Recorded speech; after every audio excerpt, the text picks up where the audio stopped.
இனி லட்சியங்களை அடைய லட்சங்கள் தேவையில்லை. HiQ Genieயின் நீட் கிராஷ் கோர்ஸ் ரூபாய் 1999 மட்டுமே. For admissions, contact HiQ Genie. Jayalalithaa ஆட்சியை கவிழ்த்தார்.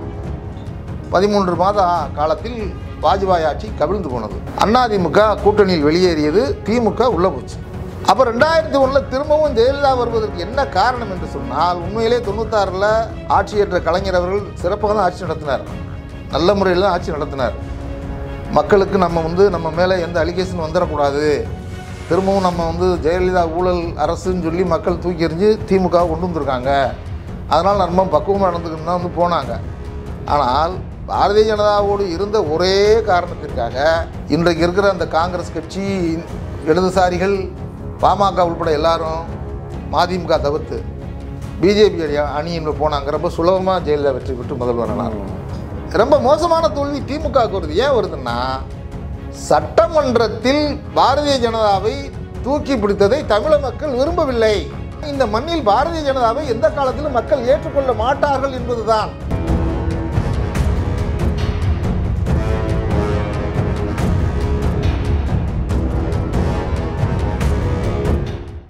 Aghaim Tamil has the highest viewership in India, USA, UK, Dubai, UAE, Saudi, Malaysia, Singapore, Norway, Sweden, Switzerland and Denmark.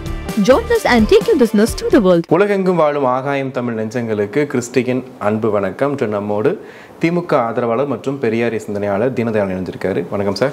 வணக்கம் sir. எப்படி இருக்கீங்க சார்? நலமாக இருக்கேன் sir. Sir, திமுக அவர்கள் இப்போ சொல்லியிருக்க விஷயம் என்ன அப்படின்னா, 200க்கு 200 அப்படிங்கிறத தொடர்ந்து சொல்லிக்கிட்டே இருக்காங்க. திமுகவோட செயல்பாடுகள், தொடர்ந்து பண்ணக்கூடிய பிரச்சாரங்கள் எல்லாத்துலேயுமே இந்த 200க்கு 200 நம்பரை சொல்லிக்கிட்டே இருக்காங்க. ஒவ்வொரு சட்டமன்ற தேர்தலையும் இந்த மாதிரியான விஷயங்கள் சொல்லுவாங்க. ஆனால் அதுக்காக திமுக என்ன வியூகம் வகுத்திருக்குது வரைக்கும், என்ன செயல்பாடுகள் பண்ணிட்டு இருக்காங்கிறது ஒரு பெரிய கேள்வியாக இருக்குது. உங்கள் பார்வைக்கு திமுகவோட செயல்பாடு எப்படி இருக்குது? திராவிட முன்னேற்ற கழக அரசியல் வரலாற்றில் மிகப்பெரிய ஒரு மைல்கல், மிகப்பெரிய வெற்றி என்றெல்லாம் சொல்லக்கூடிய தேர்தல்கள் அந்த வரலாற்றில் ஏராளமாக நடந்திருக்கின்றன. 49 அண்ணா அவர்களால் துவக்கப்பட்ட இயக்கம் 57 தான் முதலில் தேர்தலை சந்திக்கிறார்கள். 15 இடங்கள். அன்றைய காலகட்டத்தில் கம்யூனிஸ்ட் வலிவாக இருந்தது. 62 50 இடம், 67 ஆட்சி. அண்ணா அவர்கள் மறைவுக்கு பின்னாலே கலைஞர் தலைவர். அன்றைய காலகட்டத்தில் அண்ணா அவர்களைப் போல மென்மையான அரசியல் அணுகுமுறை கொண்டவரா கலைஞர் என்ற ஒரு பெரிய விமர்சனம் கலைஞர் மேல் இருந்தது. காரணம், கலைஞருடைய போராட்ட அணுகுமுறை, அவருடைய அரசியல் ராஜதந்திரம் ஒரு அதிரடியாகவே இருக்கும். அண்ணாவை போல கொஞ்சம் மிதமாக இருக்க மாட்டார் என்றெல்லாம் அன்றைய பிரதமர் இந்திரா காந்தி அவர்களாலே கணிக்கப்பட்ட காலகட்டம். அதற்கு பின்னால் காங்கிரஸ் இரண்டாக பிளவுபட்டு 69 சிண்டிகேட் இண்டிகேட் என்று காமராஜருக்கும் இந்திராவுக்கும் ஒத்துப்போகவில்லை. அந்த கட்சி இரண்டாக போனது. ஜனாதிபதி தேர்தலில் எதிர்வினையாற்றினார். அதாவது கட்சி காங்கிரஸ் ஒரு வேட்பாளர் நிறுத்தது, அதை எதிர்த்து அன்றைய காலகட்டத்தில் இந்திரா காந்தி அம்மையார் பிரதமர், கட்சிக்கு தலைவர் காமராஜர், ஆட்சிக்கு தலைவர் இந்திரா. அப்படிப்பட்ட ஒரு காலகட்டத்தில் 2 பேருக்கு முரண்பாடு ஏற்பட்டு உடைந்தது. அந்த காலகட்டத்தில் நிறுத்திய விவிகிரியை கலைஞர் ஆதரித்தார். இதெல்லாம் எதுக்கு நம்ம சொல்ல வேண்டியது இருக்குன்னா, அரசியல் ராஜதந்திரம் என்பது திமுகவிற்கு கைவந்த கலை. இதற்காக அதை சாணக்கியத்தனம், அந்த ராஜதந்திரம் ஒரு ஏமாற்று அப்படி என்று சொல்வதற்கில்லை. அரசியல் என்பதே ராஜதந்திரம் நிறைந்தது தான். அது யாராக இருந்தாலும் சரி. ஒரு தத்துவ இயக்கமாக இருக்கிறவர்களுக்கு தேர்தலில் வாக்கு கேட்க வேண்டிய அவசியம் இல்லை. அவர்கள் இயக்கமாக இருந்துவிட்டு அவர்கள் மக்களோடு மக்களாக இருந்து நகர்த்தி போய்விடுவார்கள். அதிகாரத்திற்கு வர வேண்டும், அதிகாரத்தை தக்க வைக்க வேண்டும் என்றபோது தன்னுடைய நிலையிலிருந்து எந்த அளவிற்கு அவர்கள் முன்னேறி ஆட்சியிலே சாதனைகள் செய்து மக்களை அணுகி அந்த கட்சியை கட்டமைத்து அதன் மூலமாக ஏற்ற இறக்கங்களை எல்லாம் சந்தித்து பல படிகளை தாண்டி, பள்ளங்களை தாண்டி, மேடுகளை தாண்டி, புயலை தாண்டி, கலைஞர் பாணியில் சொல்லலாம், நான் தென்றலை தீயை தென்றலாக தழுவியவன் சொல்லுவார். அந்த மாதிரி பல்வேறு சோதனைகளை எல்லாம் சந்தித்த இயக்கம் தான் திமுக. இந்திரா காந்தி அம்மையார் காலத்தில் 71 நடந்த தேர்தலில் இன்றைக்கு சொல்லுகிறோம் இந்த 200 இலக்கு அன்றைக்கு கலைஞர் அண்ணா அவர்களுடைய மறைவுக்கு பின்னால் அன்றைக்கு இந்திரா காங்கிரஸுக்கு இவ்வளோ வலிவில்லை. காமராஜர் மிகப்பெரிய தலைவர். இப்போ 71 பாகிஸ்தான் யுத்தம் நடக்கிறது, இந்தியாவுக்கும் பாகிஸ்தானுக்கும். கலைஞர் இரண்டாவது தேர்தலை சந்திக்கிறார். அண்ணாவுக்கு பின்னால் மறைவுக்கு பின்னால் எம்ஜிஆரும் இருக்கிறார். எம்ஜிஆர் கட்சியினுடைய பொருளாளர். இப்போ 2 பேரும் சேர்ந்து மிகப்பெரிய எம்ஜிஆர் மாஸ் லீடர், கலைஞர் அரசியல் மிகப்பெரிய சாணக்கியர், கடின உழைப்பாளி. சந்திக்கும்போது அன்றைக்கு காங்கிரஸை தள்ளி 200 இடங்களுக்கு மேல் திமுக வெற்றி பெற்ற வரலாறு அன்றைக்கு பெரியார் இருக்கிறார். இதில் முக்கியமான நீங்கள் பார்க்கப்பட வேண்டிய விஷயம், நான் இவ்வளவு தூரம் சொல்லுவதற்கு காரணம், அன்றைக்கு பெரியார் 1971 நெல்லையில் மூட நம்பிக்கை ஒழிப்பு மாநாடு நடத்தினார். அது எல்லாத்துக்கும் தெரிஞ்சது தான். அப்போ ராமலீலா என்று சொல்லி, ராவணலீலா என்று அவர்கள் வடக்க நடத்துவார்கள். இங்கே ராமலீலா என்று சொல்லி ராமனுடைய புராண இதிகாச புரட்டுகளை எல்லாம் அம்பலப்படுத்துகிற விதத்தில் மூட நம்பிக்கை பேரணி நடந்தபோது சில விரும்பத்தகாத சம்பவங்கள் நடந்தன. ராமரை செருப்பால் அடித்து விட்டார்கள் அப்படின்னு சொல்லி தேர்தலில் ஒரு பெரிய பிரச்சனையாகவே கிளப்பிட்டாங்க. ஓகே, கடவுளை அவமதித்து விட்டார்கள், பெரியார் அவமதித்து விட்டார், பெரியாரை தூக்கி பிடிக்கிறது திமுக. ஏனென்றால் 67 அண்ணா அவர்களை பெரியார் ஆதரிக்கவில்லை, காமராஜர் தான் ஆதரித்தார், இது தெரிந்த வரலாறு. ஆனால் அண்ணா அவர்கள் இது பெரியாரின் அரசு, இது பெரியாருக்கு காணிக்கை என்று சொல்லி, இந்த அரசே காணிக்கை அப்படின்னு சொல்லி, இது உங்களுடைய அரசு, நீங்கள் வழி நடத்துங்கன்னு சொன்னார். அது ஏன் சொன்னார் அப்படின்னா பெரியார் தான் தத்துவத்தின் அடையாளம். 1000 தான் முரண்பாடுகள் இருந்தாலும் நாங்கள் தேர்தல் இயக்கமாக வந்தாலும் கூட எங்களை பெரியார் திட்டியிருக்கலாம், பேசியிருக்கலாம், இருந்தாலும் கூட அவர்தான் எங்களுக்கு தந்தை, அவர்தான் எங்களுடைய தத்துவத்தின் அடையாளம் அப்படின்னு சொல்லி பெரியாரை தேடி அண்ணா அவர்கள் அமைச்சரவை சகாக்களோடு திருச்சி நோக்கி போனார்கள். அங்கே ஒரு நல்ல ஒரு சம்பவங்கள்லாம் நடந்தது. பெரியாரும் என்னை தேடி வந்து விட்டார்கள், நானும் இனிமே என்னுடைய கொள்கை ஏற்றுக்கொள்வதை ஆதரிக்கிறேன் என்று சொல்லி அடுத்த கட்டத்துக்கு நகர்ந்து போனார்கள். அப்படி அண்ணா அவர்கள் மறைவுக்கு பின்னாலே கலைஞர் அவர்கள் பல்வேறு பெரியாருடைய தத்துவங்களுக்கு வடிவம் கொடுக்க ஆரம்பித்தார். அனைத்து ஜாதியரும் அர்ச்சகர் ஆகலாம் என்ற ஒரு சட்டத்தை இயற்றினார். கோவில் கருவறைகளிலே தமிழ் முழக்கம், தமிழில் வழிபாடு என்று சொன்னார். இப்படி நிறையா விஷயங்களெல்லாம் பெரியாருடைய தத்துவத்திற்கு ஒரு அடையாளம் கொடுக்கிற விதத்தில் சட்டங்களை இயற்றினார். அது படிப்படியாக அந்த வீரியம் வளர வளர எதிர்முகாமில் இருந்த ராஜாஜியும் காமராஜரும் ஒன்றிணைந்து இந்த தேர்தலை சந்திக்கிறார்கள். திராவிட முன்னேற்ற கழகம் கம்யூனிஸ்ட் கட்சியோடு சேர்ந்து நிற்கிறது. அந்த காலகட்டத்தில் மூட நம்பிக்கை ஒழிக்கிறேன் என்று பெரியார் நடத்திய அந்த பேரணியில் நெல்லையில் விரும்பத்தகாத சம்பவங்கள் சில நடந்தன. அதன் மூலமாக கடவுள் நம்பிக்கையை இழிவுபடுத்துகிறார்கள் திராவிட இயக்கத்துக்காரர்கள் என்று மிகப்பெரிய ஒரு பிரச்சனையை கிளப்பினார்கள். ஆனால் தேர்தல் முடிவுகள் அப்படி அமையவில்லை. காமராஜர் தோற்கடிக்கப்பட்டார். காமராஜர் மிகப்பெரிய தோல்வியை சந்தித்தார். திராவிட முன்னேற்ற கழக அணி 200 இடங்களுக்கு மேல் வெற்றி பெற்றது. அன்றைய காலகட்டத்தில் எம்ஜிஆர் மிகப்பெரிய கரிஸ்மா லீடர், வசீகரமான தலைவர்.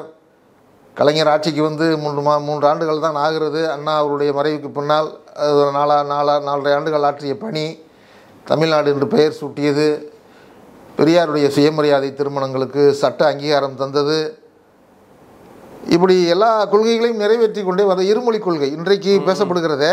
மும்மொழி கொள்கை பல இருமொழி கொள்கை. ஆமாம், மும்மொழி கொள்கையை அகற்றிவிட்டு இருமொழி கொள்கை தான் அரசின் கொள்கை என்று அன்றைக்கு வகுத்து தந்ததுதான். நெடுக திராவிட இயக்கத்தின் ஆட்சிகள் மாறி மாறி வந்தாலும் கூட அந்த கொள்கையை யாராலும் இந்த மண்ணிலிருந்து அகற்ற முடியாது என்கிற நிலைமை தான் இன்றைக்கு வரையும். இன்றைக்கும் அப்படித்தான் இருக்க முடியும். இங்கே அப்படிப்பட்ட ஒரு கருத்தியல் தான் இந்த மண்ணில் இருக்கிறது. இந்த வரலாறை சொன்னால்தான் நம்ம எப்படி ஜெயிக்க போறோம்ங்கிறத நம்ம சொல்ல முடியாதுக்காக சொல்றேன். இல்லை, அதனால தான் யோசிக்கிறேன், என்ன இவ்வளோ பெரிய வரலாறு சொல்றாரு, அப்போ என்ன விஷயம் இருக்கு அப்படின்ட்டு. அதற்கு பின்னால் திமுக பெற்ற வெற்றி மிகப்பெரிய வெற்றி. அப்போ திமுகங்கிற இயக்கத்தை யாரும் அசைக்க முடியாது. இவ்வளவு சர்வ வல்லமையோடு இருப்பதற்கு காரணம் என்ன அப்படின்னு பார்க்கும்போது எம்ஜிஆருங்கிற ஒரு தலைவர் இதுக்குள்ளே இருக்கார். அதுக்குள்ள நம்ம நீண்ட நேரம் போகக்கூடாது, தேவையில்லை. அப்புறம் எம்ஜிஆர் வெளியே இருக்கிறார். காங்கிரஸ் கட்சி தயவோடு தான் எம்ஜிஆர் அந்த கட்சியை ஆரம்பித்தார் என்ற குற்றச்சாட்டுகள்லாம் இருந்தது. எம்ஜிஆர் வெற்றி பெற்றார், 10 ஆண்டுகள் ஆட்சி புரிந்தார். எதுக்கு சொல்கிறேன்னா, 67 ஆட்சியை காங்கிரஸை வீழ்த்த வேண்டும் என்று அண்ணா அவர்கள் ஒரு மிகப்பெரிய அணியை அமைத்த போது அந்த அணியிலே காங்கிரஸ் கட்சியை 52 சுதந்திரத்திற்கு பின்னால் தனி மெஜாரிட்டி இல்லை. அப்போ ஆள் தூக்கி தான் ராஜாஜி ஆட்சி அமைச்சாருங்கிறது வரலாறு. அப்படிப்பட்ட ராஜாஜியை காமராஜருக்கு எதிர்ப்பாக களத்தில் நிறுத்தி அண்ணா அவர்கள் மிகப்பெரிய ராஜதந்திர அரசியலை கை கொண்டார். நீங்கள் சொல்கிறது அன்றே ராஜதந்திரம் அதுதான். அது கூட சொல்லுவாங்க, ஆரிய மூளை காகப்பட்டர் என்றெல்லாம் அண்ணா வர்ணித்தாரே, வர்ணாசிரமத்தின் அடிவரடி ராஜாஜி அவரை அழைத்து கொண்டு போனார்னா அரசியலில் அப்படி தான் வேணா சேர்த்துக்கணும், இல்லைன்னா வந்துட்டு அப்படி என்று சொல்லிவிட முடியாது. அதுக்கும் ராஜதந்திரம் தான் ஒரு கான்செப்டில். அதாவது எப்படின்னா, ராஜாஜி ஒரு காலத்தில் காங்கிரஸில் இருந்தார், நேருனுடைய நம்பிக்கைக்குரியவராக இருந்தார், காந்தியினுடைய சம்பந்தி, மிகப்பெரிய கவர்னர் ஜெனரலாக இருந்தவர். இருந்தாலும் கூட கான்செப்ட்னு ஒன்று இருக்குது, ராஜதந்திரமும் இருக்குது. நீங்கள் சொன்னது மாதிரி கான்செப்ட் என்னென்னா அன்றைய காங்கிரஸை வீழ்த்துவது அப்படிங்கிற கான்செப்ட் யூஸ் பண்ணியிருக்காரு. ஆமாம், அந்த யுக்தி. அப்போ மார்க்சிய கம்யூனிஸ்ட் கட்சி, சுதந்திரா கட்சி, ராஜாஜி தலைமையிலான சுதந்திரா கட்சி என்பது முழுக்க முதலாளித்துவ தனி மனித வளர்ச்சியை அடிப்படையாக கொண்ட கட்சி. இது அதனுடைய கொள்கையே வேறு. அதற்கு எதிர்ப்பாக நேரடியாக இருந்த கட்சி மார்க்சிய கம்யூனிஸ்ட் கட்சி. அது தொழிலாளர்கள், விவசாயிகளுடைய நலனுக்காக உழைக்கிற கட்சி. கம்யூனிச சித்தாந்தத்தை ஜனநாயக ரீதியாக எடுத்துகிட்டு போகிற ஒரு போர்க்குணம் கொண்ட கட்சி. அந்த கட்சியையும் அண்ணா அவர்கள் இணைத்து கொண்டார்கள். ஒரு பக்கம் வலதுசாரி தன்மை கொண்ட ராஜாஜியையும் வைத்து கொண்டார், ஒரு பக்கம் இடதுசாரி சிந்தனையை முழுமையாக கொண்ட மார்க்சியத்தையும் வைத்து கொண்டார். 58 முரண்பாடாக இருந்த காங்கிரஸிலிருந்து விலகி நேஷனல் ஃபார்வர்ட் பிளாக் என்ற மிகப்பெரிய ஒரு புரட்சிகரமான கட்சியை, இடதுசாரி சித்தாந்தம் தான் அது. ஓகே. அப்புறம் பின்னால் அது வேறு மாதிரி போயிடுச்சு காலங்க மாற்றத்தில். பசுமன் முத்துராமலிங்க தேவர் மறைந்ததற்கு பின்னால் அந்த கட்சிக்கு முக தேவர் என்று ஒருத்தர் இருந்தார், தலைவராக இருந்தார். அந்த கட்சியும் அதுவரையிலும் யாரோடையும் திமுகவோட யாரும் கூட்டு கிடையாது. 67க்கு முன்னால் வரல யாரும் கூட்டு கிடையாது. காங்கிரஸ் எதிர்ப்பு அப்படிங்கிற ஒரே ஒரு கான்செப்டில் ஃபார்வர்ட் பிளாக்கு, மார்க்சிய கம்யூனிஸ்ட் கட்சி, சுதந்திரா கட்சி, காகித மில்லை தலைமையில் இருந்த இந்திய யூனியன் முஸ்லீம் என்று இப்படி ஒரு பலமான அணியை அமைத்தார். நான் எதுக்காக சொல்கிறேன்னா, ஒரு வலிமையான எதிரியை வீழ்த்த வேண்டும் என்று சொன்னால் அரிஸ்மேட்டிக் கணக்கும் வேணும், கான்செப்டும் வேணும். அரிஸ்மேட்டிக் கணக்கு. இப்போ கடந்த தேர்தலில் பாருங்கள், திமுக அணிக்கும் அதிமுக அணிக்கும் பெரிய வாக்கு வித்தியாசம் என்பது சதவீத கணக்கில் வரல, ரொம்ப கம்மி தான். 74 சீட்டு இவங்களும் வந்தாங்க, அதிமுக வந்தாங்க. தனிச்சு அதிமுக 64 என்னமோ வந்தாங்க. பாமக 4, பாரதிய ஜனதா 4. அப்போ 72 73 சீட்டு வந்தாங்க இல்லையா?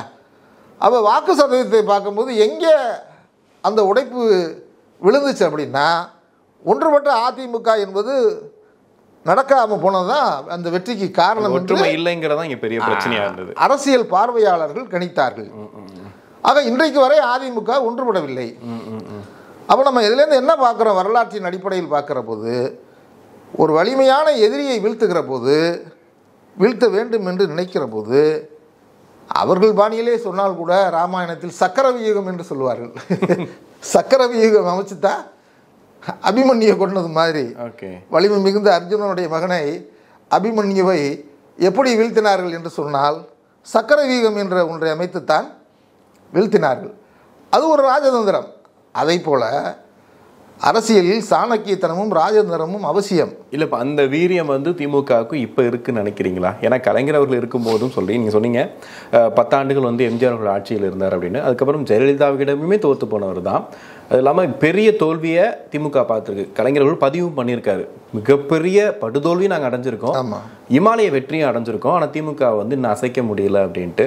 ஆனால் கலைஞருக்கு அப்புறமா, ஸ்டாலின் வந்ததுக்கு அப்புறமா திமுக அதே வீரியத்தோடு இருக்குதா? இந்த மும்மொழி கொள்கை அணுகிற விதமாக இருக்கட்டும், இந்த தொகுதி மறுசீரமைப்பு அந்த விஷயத்தை அணுகிற விதமாக இருக்கட்டும், எல்லாமே அதே வீரியத்தோடு அணுகுதா? ஆமாம், அதாவது நீங்கள் இப்படி தான் பார்க்கணும். 2011 திமுக படுதோல்வி அடைந்தது. அதற்கு என்ன காரணம்? ஈழத்தமிழர்கள் பிரச்சனை. அன்றைக்கு இருந்த ஆட்சியிலே உள்ள குறைபாடுகள் எப்படி வேண்டாலும் வைத்துக்கலாம், அதெல்லாம் விமர்சனத்துக்கு உரியவை. அதில் ப்ளஸ் இருக்குது, மைனஸ் இருக்குது, நிறைய விஷயம். ஒரு உணர்ச்சி வசப்பட்ட சூழலில் ஈழத்தமிழ் பிரச்சனையை அன்றைக்கு அணுக வேண்டிய சூழலில் மக்கள் இருந்தார்கள். பல்வேறு விஷயங்களில் முரண்பாடான கருத்துக்கள் இருந்தது. வலுவான அணி அமைத்தார் ஜெயலலிதா. அதைத்தான் நம்ம பார்க்கணும். அங்கேயுமே அந்த ஒற்றுமைங்கிற விஷயந்தான். நீங்கள் 2001 ஜெயலலிதா, அதாவது நீங்கள் 96 ஜெயலலிதா தோற்கடிக்கப்பட்டார் இல்லையா? மிக மோசமான தோல்வி. அப்பொழுது வந்து ஜெயலலிதாவுக்கு எதிர்ப்பான, ஊழலுக்கு எதிர்ப்பான அலை அப்படின்னு ஒன்று நாடு பூரா வீசிச்சு. திமுக ஒன்றும் மெனக்கடலை. அவர் நீங்கள் சொல்கிற மாதிரி ராஜதந்திரமாக ஒரு அணியை அமைச்சார். தமிழ் மாநில காங்கிரஸ், இந்திய கம்யூனிஸ்ட்னு. அப்போ வைகோ கட்சி துவங்கியிருந்த காலகட்டம். கண்டிப்பாக அவர் கொஞ்சம் வாக்கு சதவீதங்கள் வாங்கினார். ஆனால் அவரால் கரையேற முடியல. அந்த தேர்தலோடு அவருக்கான தனித்த அடையாளமே மூழ்கடிக்கப்பட்டு அதுக்கப்புறம் வந்து மாற்று அரசியல் சிந்தனை என்பதை விட்டுட்டு வேறு மாதிரி ஒரு முடிவெடுத்து போயிட்டார். இப்போ அந்த தேர்தலில் ஜெயலலிதாவே பர்கூரில் தோற்று போனாங்க. மிகப்பெரிய வெற்றியை திமுக தமிழ் மாநில காங்கிரஸுக்கு மக்கள் கொடுத்தார்கள். ஆனால் 2001 தேர்தலில் வரும்போது அந்த வெற்றியை திமுகவால் பெற முடியவில்லை. இது எதுன்னா நான் முக்கியமாக சொல்ல வேண்டியது இருக்குது. 99 வாஜ்பாய் தலைமையில் திமுக கூட்டணி ஆட்சி அமைத்தார்கள் மத்தியில். அதற்கு நியாயமான காரணங்களும் இருந்தன. அதுக்கு என்ன காரணம் அப்படின்னா 98 கோவையிலே நடந்த குண்டு வெடிப்பு காரணம் காட்டி அன்றைக்கு 98 வந்து முதலில் பாஜகவோடு அதிமுக தான் கூட்டணி அமைச்சிச்சு. பாட்டாளி மக்கள் கட்சி, வைகோ அவர்கள் தலைமையிலான மறுமலர்ச்சி திமுக, இவங்க சேர்ந்து ஒரு அணி அமைச்சு ஒரு 30 சீட்டு வாங்கினாங்க. திமுக கொஞ்சம் 10 சீட் தான் வந்தாங்கன்னு நினைக்கிறேன். அப்போ அதுக்கப்புறம் வந்து ஜெயலலிதா என்ன சொல்லிட்டாங்க, இந்த கோவை குண்டு வெடிப்பு சம்பவத்தை காட்டி இந்த ஆட்சியை கலைங்க அப்படின்னு மறைமுகமாக, வெளிப்படையான அஜெண்டா இல்லை, அதையும் நம்ம சொல்லணும். ஓகே, மறைமுகமான ஒரு அஜெண்டா இல்லை, மறைமுகமான அஜெண்டா, எனக்கு திமுக ஆட்சியை கலைக்கணும். அப்போ வந்து இது வாஜ்பாய் கொஞ்சம் நேர்மையாளர். அதாவது சில விஷயங்களை சில பேர் கேலி பண்ணலாம். Right person in wrong party அப்படின்னு வந்து ஒரு விமர்சனத்தை முரசொலிமாறன் வச்சார். நல்ல மனிதர் தவறான கட்சியில் இருக்கார் அப்படின்னு. இதெல்லாம் உண்டு தான். ரொம்ப மோசமான கட்சியாக இருக்கும். ஆனால் தனித்த மனிதனாக பார்க்கும்போது ரொம்ப நல்லா இருக்கும், நல்ல மனுஷனாக இருப்பார். அவர் ஜனநாயகத்தில் மாண்பு கொண்டவர். நல்ல இந்தியில் வளமான இலக்கியத்தை எப்படி அண்ணா அவர்கள் பேசுவாரோ, அண்ணா அவர்கள் 62 மாநிலங்களவை உறுப்பினராக இருந்த காலகட்டத்தில், அண்ணா 62 தோற்ற உடனே மாநிலங்களவைக்கு அனுப்புனாங்க, ஒரு முறை இருந்தார். அப்போ அவர் வந்து வாஜ்பாய் வளர்ந்து காலகட்டம், அவருடைய இந்தி பேச்சு அவ்வளவு இலக்கிய செழுமையும் தொன்மையும் நிறைந்த பேச்சை பேசுவார். அவ்வளவு ரொம்ப வசீகரமாக இருக்கும்ட்டு அண்ணா போய் ஒரு இடத்துல உட்காந்து, அவருக்கு ஹிந்தி புரியுதா என்னன்னு நமக்கு அதெல்லாம் தெரியல, அதெல்லாம் நம்ம இன்னும் கேள்விப்படலை. ஆனால் அவர் பேச்ச மக்கள் எப்படி ரசிக்கிறாங்க, என்ன பேசுகிறாரு, என்ன மாதிரி மெசேஜ்லாம் சொல்கிறாருன்னு அண்ணா கேட்டுட்ருப்பான்னு சொல்லுவாங்க. ஓகே, ஒரு மனிதனுடைய தனிப்பட்ட திறமையை அங்கீகரிக்கணும். அந்தளவிற்கு ரசிகரமான தலைவர், பிரம்மச்சாரி, அரசியலில் ஜனநாயகத்தை விரும்பியவர். திமுக ஆட்சியை கலைக்க ஒத்துக்கொள்ளவில்லை. இதனால் முரண்பட்ட ஜெயலலிதா ஆட்சியை கவிழ்த்தார். 13 மாத காலத்தில் வாஜ்பாய் ஆட்சி கவிழ்ந்து போனது. அதிமுக கூட்டணியில் வெளியேறியது, திமுக உள்ளே போச்சு. திமுக அப்படியே அந்த அணியோட உள்ளே போயிட்டாங்க. மத்திய அமைச்சரவையில் பங்கு. எதுக்காக சொல்கிறேன்னா, இங்கே தான் நம்ம பார்க்க வேண்டிய முக்கியமான விஷயமே வருது. அதுக்காக தான் நான் சொல்கிறேன், இவ்வளோ தூரம் சொல்ல வேண்டியது இருக்கிறது. ஒரு வரையில் சொன்னால் புரியாது. ஏன் வந்து இங்கே வந்து பாரதிய ஜனதா ஜெயிக்க முடியாது என்பதற்காக நான் சொல்ல வர்றேன். அப்போ கலைஞர் என்ன பண்ணிட்டாரு, மத்தியில் நம்ம தமிழ்நாட்டில் ஆட்சி நடத்தணும், மக்கள் ஓட்டு போட்டுருக்காங்க, இந்த அம்மா கலைக்க சொல்லி நிர்பந்தம் கொடுக்குறாங்க. அப்போ வந்து ஆட்சியை காப்பாற்றினா தான் மக்களுக்கு நன்மை செய்ய முடியும். ஆனால் எந்த விஷயத்திலும் காம்ப்ரமைஸ் இல்லை. ஒரு அஜெண்டா, குறைந்தபட்ச செயல் திட்டம் அப்படிங்கிற அஜெண்டாவில் பொது சிவில் சட்டத்தை நாங்கள் என்றைக்கும் ஏற்றுக்கொள்ள மாட்டோம். இப்போ இருக்கிற இந்த கடுமையான பாசிச சட்டங்கள் அப்போல்லாம் அதெல்லாம் இல்லை, எந்த விதமான பிரச்சனையும் இல்லை. ஒரு குறைந்தபட்ட பொது செயல் திட்டம் அப்படிங்கிற அடிப்படையில் தான் அன்றைக்கு வந்து பாரதிய ஜனதாவோட திமுக, மதிமுக எல்லா கட்சிகளும் அங்கம் வகுத்தாங்க, ஆட்சி நடந்துக்கிட்டு இருந்துச்சு. ஆனால் சட்டமன்ற தேர்தலில் 2001 அதுவரையில் திமுகவோடு உறவாக இருந்த கட்சிகள் எல்லாம் வந்து என்ன செய்கிறதுன்னு யோசிச்சுட்டு இருக்கும்போது, ஜெயலலிதா திமுகவோடு இருந்த கட்சிகளை எல்லாம் சட்டமன்ற தேர்தலில் அப்படியே இடது வலது காங்கிரஸ் எல்லாத்தையும் சேர்த்தாங்க. ஏன்னா பிஜேபி வந்துருச்சு இல்லையா. ஓகே, அப்போ 2001 திரும்பவும் ஜெயலலிதா வருவதற்கு என்ன காரணம் என்று சொன்னால், உண்மையிலே 96 ஆட்சியேற்ற கலைஞர் அவர்கள் சிறப்பாக தான் ஆட்சி நடத்தினார், நல்ல முறையில் தான் ஆட்சி நடத்தினார்.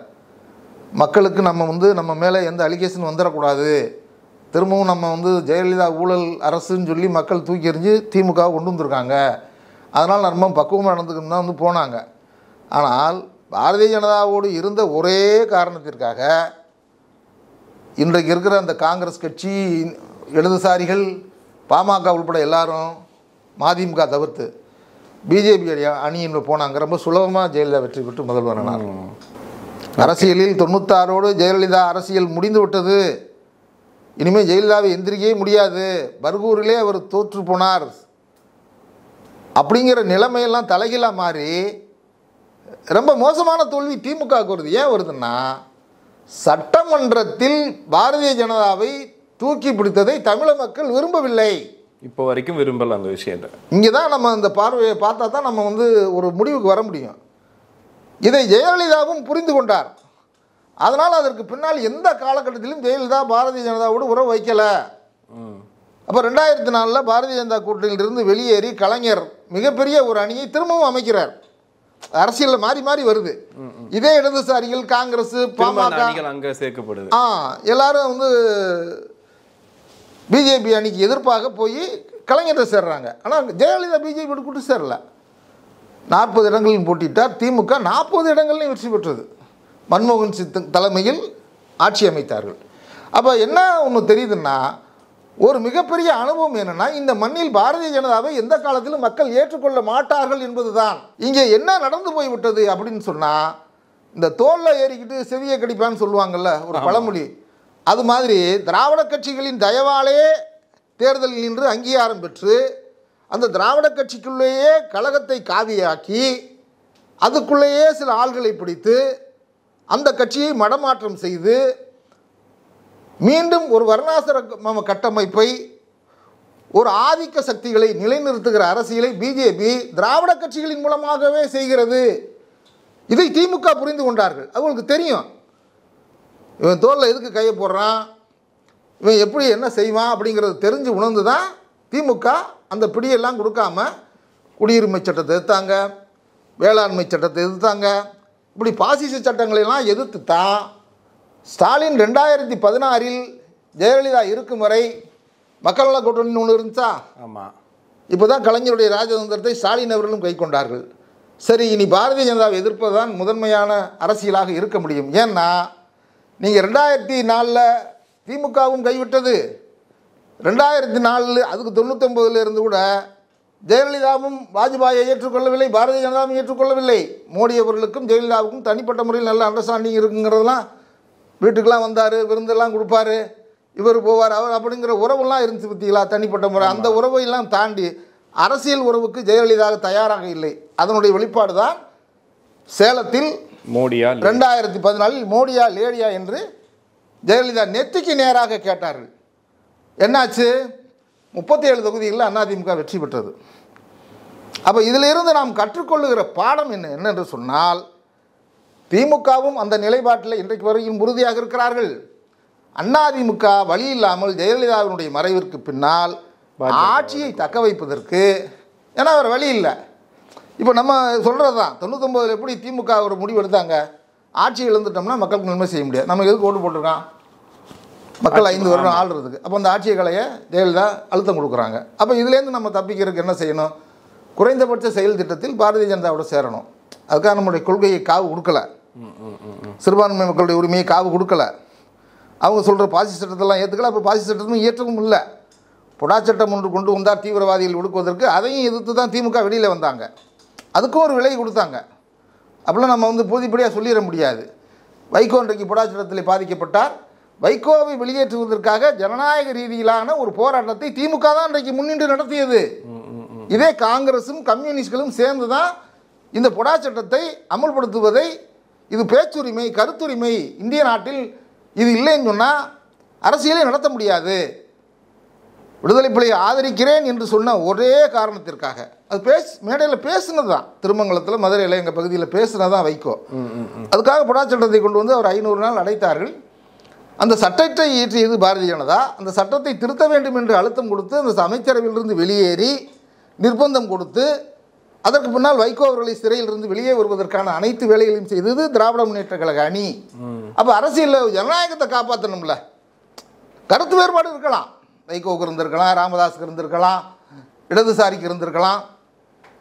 இன்றைக்கு கூட ராமதாஸ் சொல்லியிருக்காரு பார்த்தீங்களா, இந்த மும்மொழி கொள்கையினுடைய பிரச்சனையெல்லாம் தேவையில்லாதது, அதில் வேற மாதிரி முடிவு எடுக்கணும், நீங்கள் திமுக இன்னும் வேகமாக எடுங்கிறார். அவருக்கும் திமுக மேலே கோவம் இருக்குது, திமுக மேலே விமர்சனத்தை வைக்கிறாரு. ஓகே, ஆனால் எடுக்கக்கூடிய நிலையை தெளிவாக எடுங்கள், இன்னும் சீரியஸாக போங்கிறார் அவர். இல்லை, இப்போ இந்த வரலாறு திரும்புகிற மாதிரி இருக்கா சார் இந்த சட்டமன்ற தேர்தலில்? இப்போ இந்த வரலாறு திரும்புது அப்படிங்கிற மாதிரி எடுத்துக்கலாமா? இப்போ திமுக நீங்கள் சொன்ன மாதிரி பாஜக எதிர்ப்பு அப்படிங்கிறது திமுக அரசியலாக இவ்வளோ நாள் சொன்னீங்க. ஆனால் தமிழ்நாட்டை பொறுத்த வரைக்கும் புதுசாக கட்சி ஆரம்பித்த தவேகாவை கூட பார்த்தீங்கன்னா திமுக எதிர்ப்பு, பாஜக எதிர்ப்பா.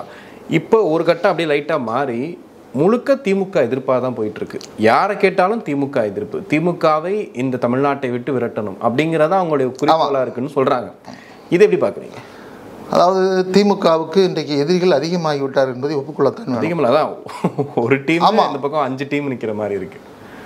ஆனால் இதில் எது வெற்றி பெறும் என்று சொன்னால், மீண்டும் பாரதிய ஜனதாவை அழைத்து கொண்டு அதிமுக கூட்டணிக்கு போனால் ஒரு வலிமை சேர்ந்து விடுமோ என்ற ஒரு மாயை இருக்கிறது.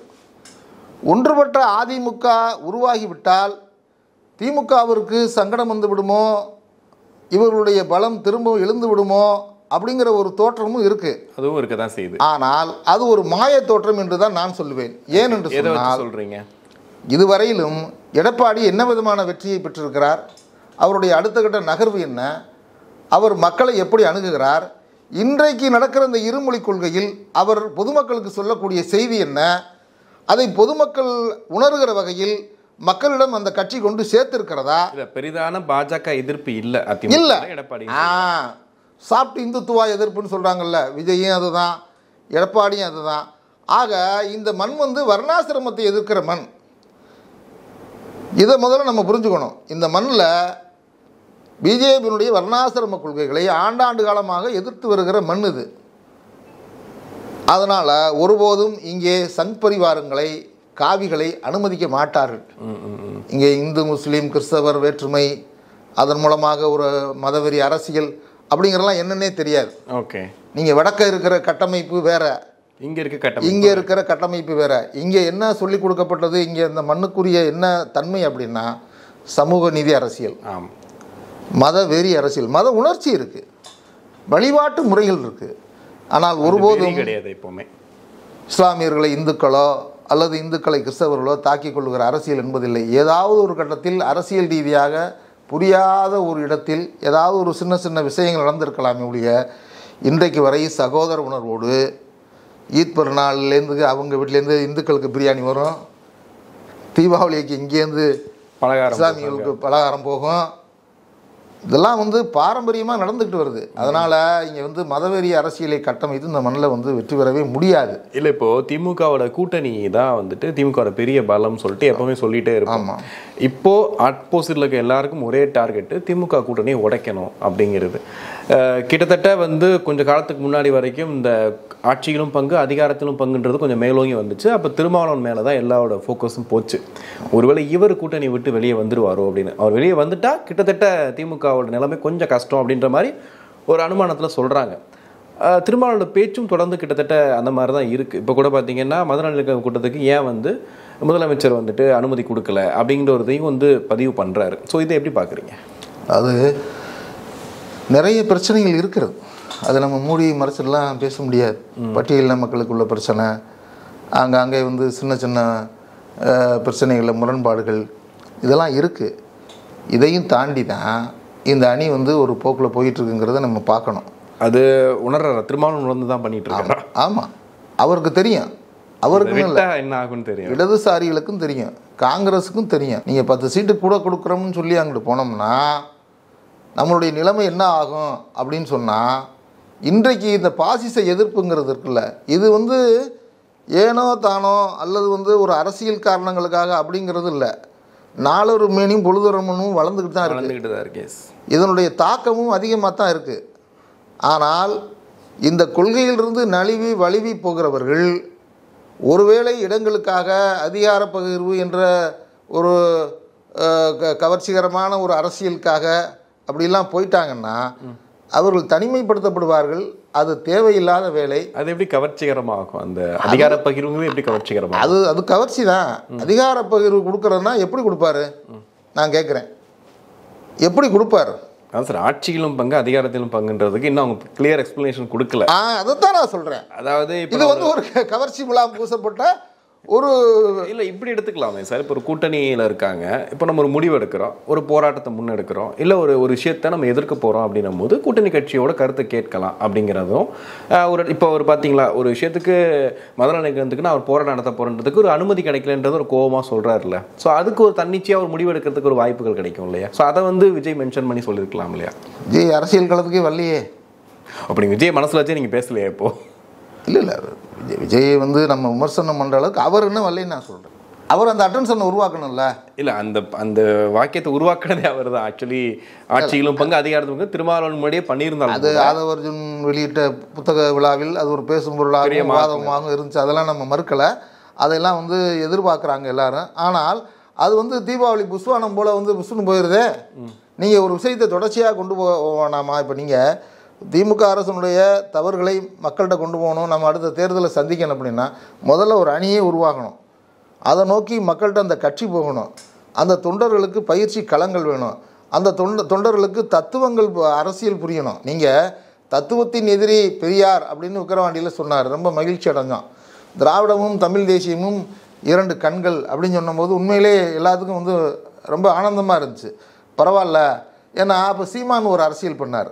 அவர் என்ன பண்ணாருன்னா விஜயை தன் பக்கம் இழுத்துருவான், தமிழ் தேசியம் தம்பி வந்துட்டான்னா நம்ம ஒரு அணி அமைச்சு திமுகவுக்கு எதிர்ப்பாக களங்கண்டலாம், வாக்குகளை பிரிச்சிடலாம் அப்படின்னு சொல்லி அவருக்கு தூதெல்லாம் விட்டார். ஆனால் விஜய் எந்த விதமான சமிக்கையும் கூட கொடுக்கல.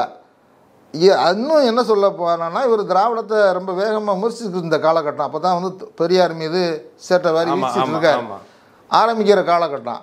ஆனால் அப்போ இவர் எதுவுமே பேசாமல் பெரியாரை தத்துவத்தின் அடையாளம் என்று சொன்னதை நம்ம வரவேற்கிறோம். அது ரொம்ப மகிழ்ச்சிக்குரியது. ஆனால் தத்துவத்தின் அடையாளம் என்று சொன்ன பெரியாரை ஈரோட்டில் சீமான் கடுமையாக விமர்சித்தார்ல. இது பெரியார் மண்ணு இல்லை, பெரியாரே மண்ணு தான், அவரே ஒரு மண்ணு தான், ஏதோ பெரியார் மண்ணுன்னு சொல்லிட்டு இருக்காங்க அப்படின்னு சொன்னார்ல. அப்போ நான் எதுவுமே எதிர்வினையாற்ற மாட்டேன் அப்படின்னு சொன்னால் விஜய் மேலே சந்தேகம் வருமா வராதா? என்னுடைய கேள்வி அதுதான். நீங்கள் அவர் என்ன சொல்கிறாரு? விஜய் மேலே என்ன சந்தேகம் வருது உங்களுக்கு? விமர்சனம் வைக்கணும்ல. இப்படி பெரியார் விமர்சனம் பண்ணுவது நாங்கள் ஏற்றுக்கொள்ள மாட்டோம். நான் என்ன சொல்கிறேன், அறிக்கை கூட கொடுக்கலாம்ல. எப்போ அறிக்கை தானே கொடுக்குறாரு. திமுகவும் எதுவும் சொல்லலையே. திமுக என்ன சொன்னாங்கன்னா சீமானுடைய பேச்சை ஒரு பொருட்டாக மதிக்கவில்லை என்றாலும் கூட இதை எப்படி நீர்த்து போக செய்வது என்பதை சத்தமில்லாமல் செஞ்சுட்டாங்க. அதுதான் முதல்வர் ஸ்டாலினுடைய தந்திரமான அரசியல். அதுவும் தந்திரம் தான். நீங்க ஒரு ஆன்டி டிஎம்கே மூமெண்ட் அப்படின்னு இருந்திருந்தா கூட சீமானுக்கு வாக்குகள் அதிகமாக இருக்கும். ஆன்டி டிஎம்கே மூமெண்ட் இல்லை, பெரியார் மூமெண்ட் அப்படிங்கிற மாதிரி சீமான் போனார்ல. அதை இப்படி தான் கொல்லணும். இதை அப்படி தான் கொல்லணுமே ஒழிய இதை பேசும் பொருளாக்கி இதுக்கு எதிர்வினை ஆற்றுகிறது அப்படிங்கிறது என்னன்னு கேட்டால் அந்த தேர்தலில் திமுக ஒரு பொருட்டை எடுத்துக்கல. முதல்வரும் போகலை. நீங்கள் முதல்வர் போய் சீமானுக்கு பதில் சொல்லியிருந்தா கான்ட்ரவர்சியலாக போய் நீங்கள் தெரியும் எப்போவுமே பேசும் பொருளாகிறது இப்போல்லாம் ட்ரெண்டிங்காக ஓடிட்டு இருக்கும், வைரல் ஆகிரும் கூட ட்ரெண்டு தான். அதை தான் புத்திசாலித்தனமாக ஸ்டாலின் அவர்கள் கையாண்டார் என்று சொன்னால் அதுதான் ராஜதந்திர அரசியல். அதனால் அது என்ன ஆச்சு, பாரதிய ஜனதா வாக்குகள் மட்டும் 8000 வாக்குகள் கூட 11,000 வாங்கியிருந்தார். கூட ஒரு 8,000 9,000 வாக்குகள் விழுந்துச்சே ஒழிய. ஆனால் இந்த இடத்தில் விஜய் என்ன நிலைப்பாடு எடுக்கிறேன் என்று கூட வேண்டாம். அது அவர் தேர்தலில் போட்டியிலேயே சொல்லிட்டார். ஏன்னா அவர் இதை இப்போ சொல்லலை. கட்சி ஆரம்பிக்கிற காலகட்டத்தில் நாங்கள் 2026 நோக்கி நான் நேராக பனையூர்லேருந்து கோட்டைக்கு தான் போவேன், இடையில எங்கள் வண்டி எங்கேயும் நிற்காது, நான் யாரையும் பார்க்கவும் மாட்டேன், பத்திரிகையாளரை சந்திக்கவும் மாட்டேன், எவன் தலையில் இடி விழுந்தாலும் நான் அதை பற்றி விமர்சனம் பண்ண மாட்டேங்கிற மாதிரி அவர் ஒரு முடிவு எடுத்துகிட்டு இருக்காரு. அது ஒரு அரசியல் கட்சிக்கு ஒரு புதுமையாக இருக்குது, புதுமையான அரசியல் கட்சி உண்மையில். அப்படி ஒரு அரசியல் கட்சியில் இதில் இந்தியாவில் எவனும் பார்க்க முடியாது, வெளியில் வரவும் மாட்டார். ப்ரெஸ்காரனை போய் அடிக்கிறாங்களே. இப்போ நீங்களாம் ஜேர்னலிஸ்ட்டுக்கெல்லாம் என்ன செய்ய முடியும்? இப்போ பார்த்தோமே ஒரு கட்சி நிகழ்ச்சியில் பவுன்சர்கள் இழந்து கொண்ட விதம். ப்ரெஸ்காரனுக்கு என்ன சார் வேலை? அவங்க எதை நோக்கி அவங்க ஜேர்னலிஸ்டுகள் நீங்கள் 1000 கேள்விகள்லாம் நான் பதில் தள்ளி தான் போகணும் பொறுமையாக. உங்கள் மேலே நான் கோவப்படவோ ஆத்திரப்படவோ வந்துட்டேன்னா எனக்கு அதுக்கு தகுதியோ அந்த இடத்துக்கு நான் வரக்கூடாதுல்ல. அப்போ விஜய் அதை தவிர்க்கிறார். அப்படின்னா இப்படிப்பட்ட பண்ணையார் அரசியல்லாம் தமிழ்நாட்டில் எடுபடுமானா எடுபடாது. அதோட கொள்கை சார்ந்து அவர் ஒரு தெளிவான முடிவுக்கு வரணும். நீங்கள் சமூக நீதி பிரச்சனையில் அவர் என்ன விதமான அணுகுமுறை கொண்டிருக்கிறார், எல்லாத்துக்கும் அறிக்கை விட்டுருக்கார். அதை நம்ம இல்லைன்னு சொல்ல முடியாது. நீட் தேர்வு குறித்து, குடியுரிமை சட்டத்தை எதிர்ப்பாக அறிக்கை விட்டுருக்காரு. ஆனால் மூமெண்ட் மக்களை நோக்கி போகிறதுக்கான களம் எத்தனை ஆர்ப்பாட்டங்கள் நடத்தியிருக்காரு? இப்போ தான் ஆரம்பிச்சிருக்காருங்க அப்படிங்கிற மாதிரி மெல்ல நகர்றார். ஆனால் இந்த அரசியல் வந்து என்னன்னா ஒரு சந்தேகத்தை ஏற்படுத்துகிறது, உறுதியாக ஏற்படுத்துகிறது. ஒரு பொருட்டா எடுக்கலையா, பெருசாக எடுக்கலையா? விஜய் ஒரு பொருட்டா எடுத்துக்கலையா திமுகவா? திமுக எதுக்கு எடுத்துக்கணும்? பொருட்டாக எடுத்துக்கொள்ள என்று சொல்லவும் முடியாது. அதை வந்து ரொம்ப அலட்சியமாக முதல்வர் ஸ்டாலின் அவர்கள் ஒரு நிகழ்ச்சியில் இப்போ எல்லாரும் வந்து திடீர்னு கட்சி ஆரம்பிக்கிறாங்க, திமுகவை தான் குறி வச்சு வர்றாங்க அப்படின்னு சொன்னால் அது உண்மைதான். நீங்கள் தத்துவத்தின் எதிரியாக இருக்கிற பாரதிய ஜனதாவை அப்படியே தடவி கொடுத்துட்டு, மயில் இறகால தடவி கொடுத்துட்டு திமுக மேலே வெண்ணி தண்ணியை ஊத்துறி அப்படின்னா நான் என்ன சொல்கிறேன், இன்றைக்கு மத்திய அரசு இந்த மும்மொழி கொள்கையில், இந்த மாநில உரிமையில், கவர்னருடைய அத்துமீறலில் எவ்வளவோ இருக்குது. குடியுரிமை சட்டத்தில், பாசிச சட்டங்களை இயற்றுவதில், சிறுபான்மையினருக்கு எதிர்ப்பாக அவங்க கொண்டு வருகிற அடாவடிகளை, இப்படி ஒன்றொன்னையும் பார்க்கும்போது இதிலெல்லாம் நீங்கள் வந்து கூட்டணி சேர்ந்துலாம் நிற்க வேண்டாம். கருத்தொற்றுமை இருக்கலாம் இல்லையா? அதில் என்ன தவறு இருக்க முடியும்? இப்போ தொகுதி மறுசீரமைப்பு அப்படின்னு சொல்லி கொண்டு வந்தாங்க. முதல்வர் என்ன பண்ணார்? உடனே ஒரு அனைத்து கட்சி கூட்டத்தை கூப்பிட்டார். இதில் வந்து பாரதிய ஜனதாவும் நாம் தமிழரும் வரல. அது நல்லது. ஏன்னா ரெண்டும் ஒரு இடத்துல நிற்கிறாங்கிற சந்தேகம் வந்து ஊர்ஜிதமாகுது. நீங்கள் வந்து கருத்தை சொல்லி எங்கள் இது தொகுதி மறுசீரமைப்பில் வந்து இன்னொன்று முரண்பாடுகள் இருக்குது, இதை நம்மெல்லாம் இப்படி சேர்ந்து பண்ணலாம், இல்லை நீங்கள் எடுக்கிற முடிவு தவறானது, அப்படி போகக்கூடாதுன்னு சொல்கிறத விட்டுட்டு வெளியில் வந்து அவாய்ட் பண்ணிட்டாங்க. நாடாளுமன்றத்தில் பேசிய பேச்சுக்களை நம்ம வந்து பார்த்துட்டோம். எவ்வளவு அநாகரிகமாக கேவலமாக பேசணுமோ அப்படி பேசுகிறாங்க. அப்புறம் வந்து திடீர்னு தர்மேந்திர பிரதான் நான் 100 முறை கூட மன்னிப்பு கேட்டுக்கிறேன், வருத்தப்பட்டு அன்சிவிலைஸ்டுன்னு சொன்னவர் நான் அதை வந்து திரும்ப பெற்றுக்கொள்கிறேன் அப்படின்னு சொல்கிறார். அப்படின்னா இந்த நாடகத்தையெல்லாம் வந்து நம்ம பார்த்துக்கிட்டு பொறுமையாக இருக்கணுங்கிறது இது திமுகவும் பாரதிய ஜனதாவுக்கும் தனிப்பட்ட பிரச்சனை அல்ல. இது ஒரு மக்கள் மீது தூக்கி சுமத்தப்படுகிற ஒரு இனத்தை அழிப்பதற்கு. அதுக்காக அவர்கள் ஸ்டாலின் பண்ணக்கூடிய விஷயங்கள் கரெக்டுன்னு நினைக்கிறீங்களா? ஏன்னா இப்போ அனைத்து கட்சி கூட்டம் நடத்தினது, அதுக்கப்புறம் இப்போ வந்து தென்னிந்திய அளவில் இருக்கக்கூடிய முதல்வர்களை வந்துட்டு ஒன்று திரட்டி ஒரு போராட்டம் பண்ண போகிறோம் அப்படிங்கிற மாதிரி ஒரு விஷயம் பண்ணுறாங்க இல்லையா? இது எந்த அளவுக்கு ஒரு இம்பேக்ட் ஏற்படுத்துங்க? கண்டிப்பாக இது தேவையான மூமெண்ட் தானே. நீங்கள் ஒரு மாநில அரசியலை, ஒரு மாநில அரசை அதிகாரம் குறைந்த மாநில அரசாக மாற்றுவது, தொகுதி எண்ணிக்கையும் குறைத்து மாற்றிவிட்டு இங்கே நீங்கள் 8 குறைக்கிறது, கர்நாடகத்தில் 4 குறைக்கிறது, கேரளாவில் 2 குறைக்கிறது, பலத்தை குறைச்சிட்டு அங்கே இப்படியே போச்சுட்டு அங்கிட்டு வந்து நீங்கள் வந்து மக்கள் தொகை அதிகமாக இருக்குதுன்னு சொல்லி அங்கே ஒரு 100-150 சீட்டை அதிகமாக்கிட்டீங்கன்னா நீங்கள் எத்தனை தேர்தல் நடந்தாலும் நீங்கள் என்ன வந்து மக்கள் இங்கே உங்களுக்கு இன்னும் திரும்ப வந்து தொகுதிகள் கொடுத்தாலும் என்ன நடந்துற போது? அப்போ ஒருவேளை அரசியல் மாற்றம் வரணும்னா வடக்கே உள்ள மக்கள் வந்து பாரதிய ஜனதாவை முழுமையாக தோக்கடிக்கணும். அந்த அளவுக்கு அங்கே மக்கள் புரட்சி நடக்கணும், காங்கிரஸ் எழுந்து வரணும். அதுக்கான சாத்தியக்கூறுகள்லாம் குறைவாக தான் இருக்குது. என்ன பண்ணாலும் இந்த மாநில அரசுகளை எப்படி வந்து அதிகாரம் குறைந்த ஒரு யூனியன் டெரிட்டரி மாதிரி மாற்றுறது, இந்த அரசுகளை எப்படி வந்து ஒரு காலனி ஆதிக்க நாடுகள் மாதிரி நடத்துறதுங்கிற முடிவுக்கு மோடி வந்துட்டார். அதை வந்து இம்ப்ளிமெண்ட் பண்ணுறாரு. அது அவருடைய கொள்கை. அவங்களுடைய கொள்கை என்ன தெரியுமா? 3 ஜோனல் தான் இந்தியாவில். ஜோனல் அரசு அப்படின்னா பிரிட்டிஷ்காரன் காலத்தில் 1900க்கு மேலே 3 மாகாணங்கள் தான் இருந்தது. சென்னை மாகாணம், அது நீங்கள் கேள்விப்பட்டிருப்பீங்க, சென்னை ராஜதானின்னு. கேரளம், கர்நாடகத்தில் ஒரு பகுதி, ஆந்திரத்தில் ஒரு பகுதியெல்லாம் சேர்த்து சென்னை மாகாணம்னு வச்சுருந்தாங்க. பம்பாய் மாகாணம், கல்கத்தா மாகாணம், 3 தான் போதும், அது போதும் அப்படின்னு. ஆமாம், அதே ஜோனல் ஆட்சியை ஏற்படுத்தி அந்த ஜோனல் ஆட்சியிலேயும் குறைந்தபட்ச எண்ணிக்கையை வைத்துக்கொண்டு இந்த அரசுகளை எல்லாம் ஒரு காபந்து சர்க்கார் மாதிரி நடத்தணும், முழு அதிகாரத்தையும் நம்ம கையில் வச்சுக்கணும், ஒற்றை சர்வாதிகாரம் அப்படிங்கிறத நோக்கி தான் இந்த பாசிச ஆட்சி மெல்ல மெல்ல நகர்ந்து போகிறது. அதனுடைய அடிதான் இது ஒன்றும். இந்த ஜோனல் ஆட்சியை ஏற்படுத்துகிற நோக்கமே என்னென்னா மாநில அரசுகளை இருக்கக்கூடாது. எதுக்கு நீ தனியாக ஒரு மாநில அரசை வச்சுருக்க? பழைய காலத்துக்கு போவோம், வா ஜோனல் அரசை ஏற்படுத்துவோம். ஒரு மாகாண அரசு, தட்சிண பூமின்னுலாம் ஒரு காலத்தில் சொன்னாங்கல்ல, அந்த மாதிரி 5 மாநிலம் 6 மாநிலங்களை சேர்த்து ஒரு ஜோனல் ஆட்சி. அதுக்கு ஒரு கவர்னர் இருப்பார். ஒரே நாடு ஒரே தேர்தல், ஒரே நாடு ஒரே தேர்தல். அப்போ 3 மாகாணம் தான் தேர்தல், ஒரே மொழி தான், ஒற்றை பாசிசம் தான், சர்வாதிகாரம் தான். அப்போ அதை நோக்கி வந்து மோடி போகிறார். அப்படின்னா இது திமுகவுக்கு மட்டும்தான் பிரச்சனையா நான் கேட்குறேன். நீங்கள் ஆனால் திமுக அரசியலுக்காக பண்ணலையா? இப்போ வெறும் இந்த இப்போ தேர்தல் சட்டமன்றத்துக்கு வரப்போகுதுன்றதுக்காக இவ்வளோ சீக்கிரமாக பண்ணுறாங்கன்னு சொல்லி பாஜக குற்றச்சாட்டு வைக்கிறாங்க. இந்த முன்னெச்சரிக்கை நடவடிக்கைகளை ஒரு முன்கூட்டி இவ்வளவு நம்முடைய தமிழக முதல்வர் இதை தீர ஆராய்ந்து எடுக்கிறாருன்னா எனக்கு உண்மையில இந்த இப்போ நான் சொல்லுகிற விஷயமெல்லாம் இதுக்குள்ளே இருக்கு. வெறும் ஹிந்தி படிக்கணும், 3வது மொழி படிக்கணும், எங்களுக்கு 2150 கோடி அப்படிலாம் இல்லை. இது வந்து முற்றிலுமாக மாநில அரசுகளை ஒழித்து கட்டுவது. அரசியல் திட்டத்தில் நான் சொல்றேன், 3 ஜோன்களை உருவாக்கி கையில் வைத்துக் கொள்ள வேண்டியது. ஒரே தேர்தல் ஆணையர், அவர் தேர்தல் ஆணையர் வசமும் எல்லா அதிகாரமும் இருக்கும்.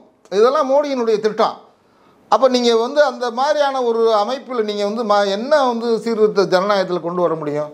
தேர்தல்களில் என்ன விதமான விளைவுகள் வரும்? ஒன்றுமே வராது. ஓகே, இப்போ அதுக்காக தான் திமுக இதெல்லாம் வந்து அனுசரித்து தான் முன்கூட்டியே வந்து இதை வந்து இந்திய அளவில் கொண்டு போகணும். ஓகே, அப்படிங்கிறதுக்காக இன்னைக்கு பல்வேறு மாநிலங்களுடைய கூட்டு நடவடிக்கை குழு என்றும் தமிழ்நாட்டிலே பெரும்பாலான கட்சிகள் அதற்கு ஒத்துழைப்பு கொடுத்துருக்கார்கள். அதையும் நம்ம வந்து வரவேற்கணும். இதில் எல்லாம் வந்து தாவேக கலந்துருக்காங்க, அதிமுக கலந்துருக்கு. ஆனால் பொதுவெளியில் அவருடைய நடவடிக்கை என்பது தேர்தல் காலத்தில் நாம் என்ன செய்யலாம், இந்த பக்கம் போகலாமா அந்த பக்கம் போகலாமா, ஒரு தெளிவின்மை. விஜய் கட்சியில் வந்து தேர்தல் வியூக அமைப்பாளர் ஒரு அறிக்கை, புஷி ஆனந்த் ஒரு அறிக்கை, இப்படி வந்து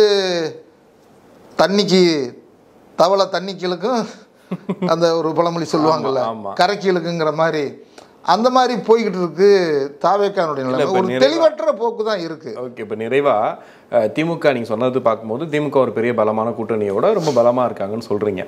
ஒருவேளை இப்போ வந்து அதிமுக இதை பண்ணியிருந்தா, இல்லை தாவேக்கா இதை பண்ணிட்டா, தேமுதிக உட்பட பாமக உட்பட பல கட்சிகள் இந்த மாதிரி முடிவு எடுத்துட்டாங்க அப்படின்னா திமுகவுக்கு டஃப்பான ஒரு ஃபைட் கொடுக்கலாம் அப்படின்ற மாதிரி சொல்கிறாங்க. நீங்கள் பார்த்த அரசியல் படி, நீங்கள் பார்த்த இதுபடி ஒரு டஃப்பான ஒரு இது கொடுக்கறதுக்கு இவங்களாம் என்ன பண்ணணும்னு நினைக்கிறீங்க? நீங்கள் இப்போ திமுகவுக்கு எதிராக ஒரு விஷயம், ஒரு அணி உருவாக்கணும் அப்படின்னா எப்படி உருவாகும்னு நினைக்கிறீங்க? நீங்கள் கேட்ட கேள்விகள்லாம் திமுக மேலே இருக்கிற அதிருப்தி இருக்குது. நம்ம அதையும் பேசுவோம். அரசு ஊழியர் பிரச்சனை இருக்குது, அவங்களுக்குள்ள பென்ஷன் திட்டத்தை நிறைவேற்றங்களை கோபம் இருக்குது, போக்குவரத்து போக்குவரத்து ஓய்வு பெற்ற தொழிலாளர்களுக்கான பணி ஓய்வூதியம் அப்படிங்கிறது பிரச்சனை தலைக்கு மேலே தொங்கிட்டு தான் இருக்குது. அந்த கோபம்லாம் இருக்குது. இந்த கோபங்கள்லாம் உங்களுக்குள்ள எனக்கு உள்ள கோபம். ஆனால் இதையெல்லாம் தாண்டி பாசிசத்தை எதுக்குங்கிற பெரிய ஒரு கோபம் இருக்குல்ல, அந்த கோபத்தை யார் வெளிப்படுத்தி அரசியலை செய்கிறார்களோ அவர்கள் மட்டும்தான் நிற்க முடியும். அதில் திமுக மட்டும்தான் இருக்கிறது. அதிமுக அந்த இடத்தை நோக்கி நகரவில்லை. அதற்கு பலமான அரசியல் பின்னணி இருக்கிறது. அவருடைய கைகள் கட்டப்பட்டிருக்கிறது. இன்னும் சொல்ல போனால் இன்றைக்கு தினகரன் சொல்கிறார், அமமுக நிறுவனம் நான் பார்த்தேன், அண்ணா அவர்கள் இருந்திருந்தால் கண்டிப்பாக 3வது மொழியை படிக்க சொல்லியிருப்பார், மும்மொழி கொள்கை அப்படின்னு ஒரு ஸ்டேட்மெண்ட் கொடுத்துருக்கார். இது என்ன புதுசாக இருக்கு? ஆமாம், சொல்லியிருக்காரு. கூலி தொழிலாளருடைய பிள்ளைகள் எல்லாம் இந்தி படிக்க வேண்டும் என்று விரும்புகிறார்கள் அப்படின்னு சொல்லியிருப்பார். அப்படின்னு சொன்னால் சொல்ல வைக்கிறாங்க, அது நோக்கி நகருது. ஆக பாசிசத்தை எதிர்ப்பது, பாயாசத்தை கூட சொன்னார்ல, பாயாசம் ஒன்றுன்னு. அப்போ இது என்ன விதமான அறிவின்மையை காட்டுகிறது? அவருக்கு பாசிசம்னா என்னன்னே தெரியல. இப்போ நீங்களும் நானும் பேசிக்கிட்டு இருந்தால் இது ஜனநாயகம். நான் மட்டுமே பேசிக்கிட்டு இருந்து உங்கள் கருத்தை புறந்தள்ளிட்டு உங்களை பேச விடாமல் சொன்னால் பாசிசம். இது ஜனநாயகத்தினுடைய டெமோக்ரஸி. என்ன வால்டேர் தான் அழகாக சொல்லுவான், உங்களுடைய கருத்தை நான் மறுக்கலாம், ஆனால் என்னுடைய கருத்தை மறுக்கும் உரிமையை நான் உயிரை கொடுத்தாவது பெற்றுத்தருவேன்.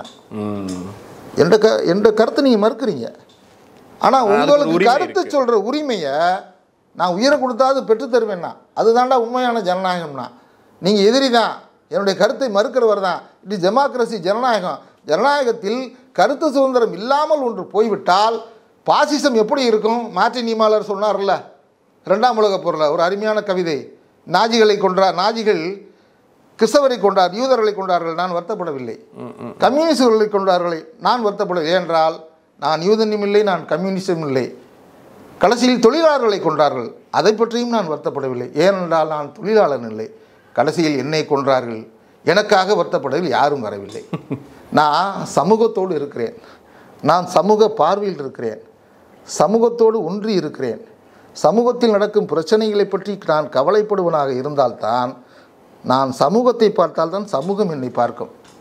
நான் சமூகத்தில் நடக்கிற பிரச்சனைகளை பற்றி கவலைப்படவில்லை, தலைவலியும் காய்ச்சலும் தனக்கு வந்தால்தான் என்று நினைக்கிற மனோபாவம் வந்துவிட்டால், யாருக்கோ நடக்கிறது, எவனோ அனுபவிக்கிறான், நமக்கென்ன என்று நான் இருந்து விட்டால் நாளைக்கு எனக்குன்னு ஒரு துன்பம் வருகிற போது இந்த சமூகம் என்னை தூக்காது கைவிட்டு விடும் என்று மார்க்சியமாளர் சொன்னான்.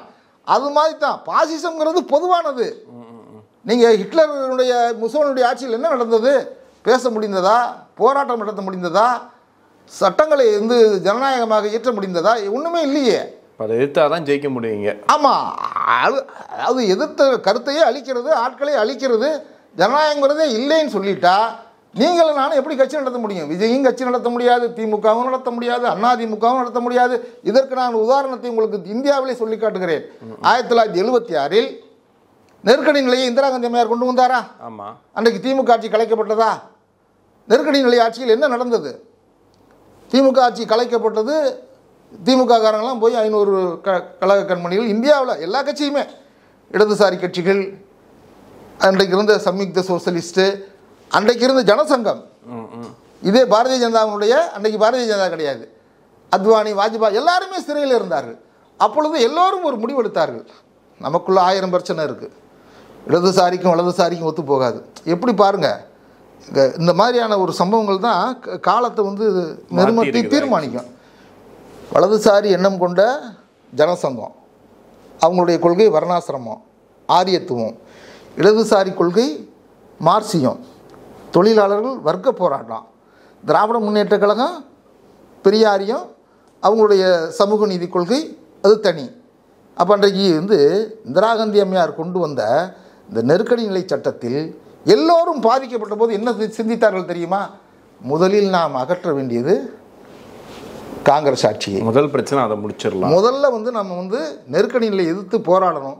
அதுக்கு நம்ம வந்து என்ன செய்யணும்? தனித்தனியாக நின்னா கூட்டணி நான் சேருன்னு சொல்லலை, இந்த பாசி சட்டங்கள் எதுக்குன்னு சொல்கிறேன். அன்றைய காலகட்டத்தில் என்ன செஞ்சாங்கன்னா எல்லாரும் சேர்ந்து ஜனதான்னு ஒரு கட்சி அமைச்சாங்க. சிறையில் இருந்து கொண்டே வெற்றி பெற்றார்கள். யாரும் போய் ஓட்டு கேட்கல, எதுவுமே வால் போஸ்ட் ஓட்டலை, பிரச்சாரம் செய்யலை. இன்டெலிஜென்ஸ் பியூரோ இந்திரா காந்திக்கு தகவல் சொன்னாங்க. என்ன சொன்னாங்க? 1 வருஷம் நீங்கள் வந்து மிசால் சட்டத்தை அமல்படுத்திட்டீங்க, பத்திரிகை சுதந்திரம் இல்லை, பேச்சுரிமை இல்லை, கருத்துரிமை இல்லை, பொதுக்கூட்டங்கள் நடத்த முடியாது, எதிர்க்கட்சிகள் அடக்கி ஒடுக்கப்பட்டு விட்டார்கள், இனிமே தேர்தலில் நின்றால் நீங்கள் வெற்றி பெறலாம் என்று அவங்களுக்கு ஒரு புலனாய்வு அறிக்கை சொல்லுது. இன்டெலிஜென்ஸ் பியூரோ சொன்னோன்னா இந்திரா காந்தி இனிமேல் நம்ம தான் மீண்டும் வரப்போகிறோம் அப்படிங்கிற ஒரு அசட்டு நம்பிக்கையில் தேர்தலை சந்தித்தார். ஆனால் இந்திரா காந்தி ரேபலியில் தோற்று போனார். சிறையில் இருந்த ராஜ்நாராயணன் இந்திரா காந்தியை தோற்கடித்தார். இந்த வரலாறு நம்ம பார்க்கணும். மக்களை சிந்திக்க வைத்தார்கள். அவங்களாம் என்ன பண்ணாங்க? சரண் சிங்கா, மொராஜி தேசாயா, ஜெயபிரகாஷ் நாராயணனா, மதுலிமாயியா, எல்லோரும் வாங்க, நமக்குள்ளே 1000 பிரச்சனை இருக்குது, அதை நம்ம இப்போ பேச முடியாது, நம்மெல்லாம் சேர்ந்து ஒரு பொது எதிரியை வீழ்த்தணும், வாங்க வீழ்த்துவோம் அப்படின்னு இணைஞ்சாங்க. சிறையில் இருந்தே வெற்றி பெற்றார்கள். இந்திரா காந்தி வெளியில் இருந்தவர் தோற்று போனார். ஜனதா ஆட்சி அமைத்தது. நடந்ததா?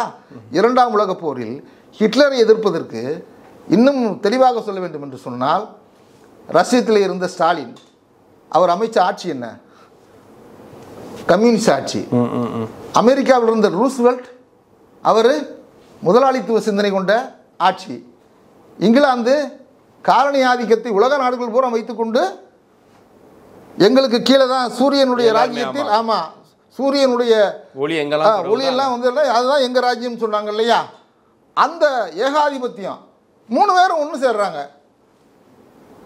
அப்போ என்ன? வலிமையான ஹிட்லரை, முசோலினியை எதிரி அழிக்கிறதுக்கு எல்லாரும் ஹிட்லர் வந்து மிகப்பெரிய எதிரி ஆகிட்டான், வலிமையாயிட்டான். பாசிசம் நடக்குது, இங்கே முதலாளித்துவம் இருக்குது, கம்யூனிசம் இருக்குது, நமக்குள்ள முரண்பாடு இருக்குது. ஆனால் ஒரு பொது எதிரியை வீழ்த்துவதற்கு நாமெல்லாம் ஒன்று இணையாவிட்டால் மீண்டும் ஹிட்லர் வந்து விட்டால் ரஷ்யா எல்லாம் போயிருக்கும், அமெரிக்கா எல்லாம் போயிருக்கும், ஜனநாயகம் எல்லாம் போயிருக்கும். எதுவுமே இல்லாமல் மக்கள் எல்லாம் காலனி ஆதிக்க நாடுகளாக மாறி இந்த நாடே வந்து ஹிட்லரிசமாக இருக்கும். அதை முறியடிச்சாங்க இல்லையா? இதெல்லாம் வந்து வரலாற்றில் நடந்த உதாரணம். அப்போ திமுக அணியோடு நான் சேர வேண்டும் என்று சொல்லவில்லை. இது வந்து இந்தியாவில் உள்ள ஒரு ஜனநாயக தேர்தல் அணுகுமுறை தான் என்று சொல்லுகிறார்கள். நான் என்ன சொல்கிறேன்?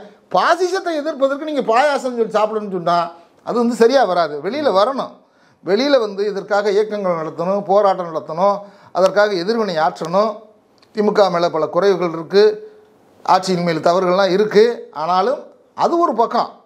ஆனால் நீங்கள் திமுகவையும் பாரதிய ஜனதாவையும் ஒரு தட்டிலே வைத்து பார்ப்பதும், பாரதிய ஜனதாவோட திமுக ஆட்சியை அகற்றுவதுதான் என்று வந்துவிட்டால் 2026 தேர்தலில் சொல்கிறேன், அதிமுகவும் சரி விஜய் கட்சியும் சரி அடையாளம் தெரியாமல் காணாமல் போய் விடுவார்கள். இது நடக்கும். இங்கே யார் பாசிசத்தை முன்னிறுத்துகிறார்கள், பாரதிய ஜனதாவை தூக்கி பிடிக்கிறார்கள் என்று நினைத்து கொண்டு கூட்டணி அமைத்து விட்டோம் நாங்கள் தான் என்று வந்தார்களே ஆனால் கண்டிப்பாக 200 தொகுதிகளுக்கு மேல் திமுக அணி தான் வெற்றி பெறும். இது உறுதி. இது நடக்கும். கண்டிப்பாக சார், பொறுத்திருந்து பார்க்கலாம். உங்கள் நேரத்துக்கு நன்றி. ரொம்ப நன்றி. வணக்கம்.